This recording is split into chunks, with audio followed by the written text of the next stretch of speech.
नमस्कार। अबिका मु chicken करुच्ची। Chicken रखी दही पकई ऊपर अदा रसुण छेचिक पकई कंचा लंका पकई ए छोट छोट चौगुड़िया पियाज काटी गोटा गरम मसला आ जीरा भी टिके पकई भल लगे बोली आमर एपटे एत भल कि मिले तो सदाबले ये चिकेन मटन खाओ कि माछ खाओ कि अंडा खाओ आपको ही खाई रहा पड़े। कंकड़ा भी भल मिले मला कंकड़ा तो खाती ना आ माछ तो एते भी भल मिले बस आपको ही खाई जहाँ रहा पड़े आमको। अच्छा चिकेन भी पकईदेली मु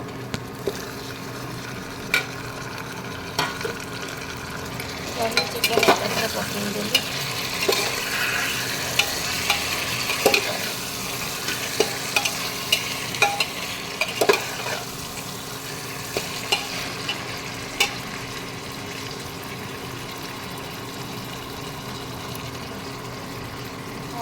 एमती प्रोसेस करेंगे देखिए जदि भल लगे आपण मानी तो मो वीडियो भल लगुनि कारण मुझे भल कर मुझे जानुची मो पाखे सेमती किसी सुविधा ना वीडियो करने कि बस आपण मानक जदि सहयोग साहाय्य मिले ताले टिके सब्सक्राइब बढ़ेबे मोर ना कहती तो मागती मगा जाए जार इच्छा हम से करेंगे सब्सक्राइब हो लाइक हो कि जहाँ भी हो मुझे जाने मोर भल लगुनि बस मन दुख कर भी एत किसी ना।